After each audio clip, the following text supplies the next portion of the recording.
ओम नमो भगवते वासुदेवाय.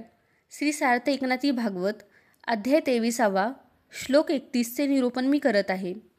असा तो अवंतीचा ब्राह्मण अत्यंत कृपण होता, पण त्याच्या हातातील द्रव्य जाताच त्याचा स्वभाव पालटला आणि त्याला वैराग्य लक्षण प्राप्त झाले. म्हणून मनामध्ये वैराग्य विवेक उत्पन्न झाला असता ब्रह्मप्राप्ती आपोआप होते.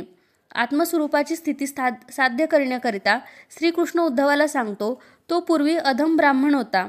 तो द्रव्यलोभी असून निंद्य कर्मे करणारा होता, पण तोच विवेकाने परम वैराग्यशाली असा उत्तम ब्राह्मण बनला. मी पूर्वी केलेला निश्चय पूर्णपणे साधीन अशा अत्यंत उल्हासाने तो आपल्या परमार्थाचा साधक झाला. माझ्या दुःखाला माझा मीच कारण झालो. काम, लोभ आणि द्रव्याचा अभिमान धरल्यामुळे माझे मलाच अतिशय दुःख भोगावे लागले. द्रव्य हेच मला दुःख देऊन गेले. ह्यावरून द्रव्य हेच दुःखाचे घर आहे. बायका मुलांचा लोभ मी स्वतः धरिला होता, पण त्यांनीच मला घराबाहेर घातले पहा. जातीचा अभिमान धरावा तर मी माझ्या जातभाईपासूनही दूर झालो. माझे भाऊबंधही मला विमुख झाले. तेव्हा त्यांचा तरी आता मला लोभ कसला?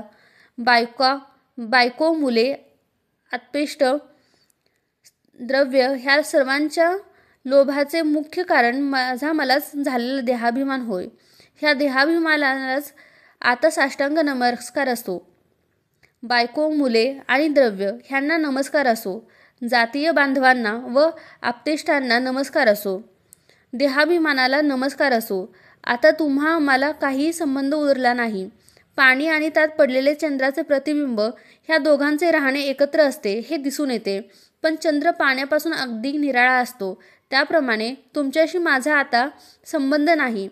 ज्याप्रमाणे नेहमी रात्रंदिवस छाया ही पदार्थाबरोबर खेळलेली असते, तरी तो पदार्थ काही आपल्या छायेपाशी बसून राहत नाही, त्याप्रमाणे तुमचा मला संबंध नाही. किंवा ज्याप्रमाणे देहाजवळ तारुण्य येते आणि त्या तारुण्याने देह मुसमुसू लागतो, पण शेवटी तारुण्य देहाला सोडून जाते, त्याप्रमाणेच मी तुम्हाला सोडले आहे. वनामध्ये वसंत ऋतूचा प्रवेश झाला म्हणजे त्याच्या योगाने वनश्री शोभेचा दिमाग दाखवू लागते, पण तो वसंत आपला काळ संपताच ज्याप्रमाणे वनाला सोडून जातो, त्याप्रमाणेच मी अहम ममता सोडित आहे. वैराग्यासह विवेकाचे सामर्थ्य मोठे आश्चर्यकारक आहे. त्याने मजकडून केवढा अलौकिक त्याग करविला. त्यामुळे देहाभिमानाला व ममतेला मी तिळोदकच दिले. ज्याप्रमाणे पिता भ्रष्ट झालेल्या पुत्राचा घटस्फोट करून त्याचा संबंध तोडून टाकतो, याप्रमाणेच देहाभिमानाला सोडून तो स्वतः संन्याशी झाला.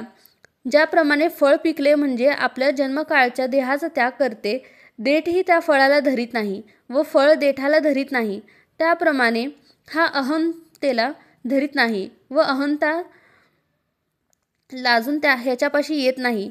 हाही सद्भावनेने देहाभिमानाला शिवत नाही. ज्याप्रमाणे पाण्यामध्ये कमळाचे पान असून ते त्या पाण्यापासून अलिप्त असते, त्याप्रमाणे देहाभिमानाला स्पर्श न करिता त्याने विधियुक्त संन्यास घेतला. इतर संन्यासी होम करून आम्ही क्रोध व काम जाळला असे म्हणतात, पण अखेरीस तीळ व तूप ह्यांचे मात्र भस्म होते आणि काम क्रोध जसेच्या तसेच राहतात. तसा काही ह्याच्या होमाचा प्रकार नव्हता. त्याने विकल्पाच्या वृत्ती जाळून टाकल्या होत्या आणि अहंकारासह कामक्रोधाची पूर्णाहुती केली होती. आपल्या मूळ स्वभावाचा होम करून तो त्रिदंडी संन्यासी झाला आणि गुरुपाशी आज्ञा मागून सुखाने आनंदात फिरू लागला. श्रीकृष्णार्पणमस्तु.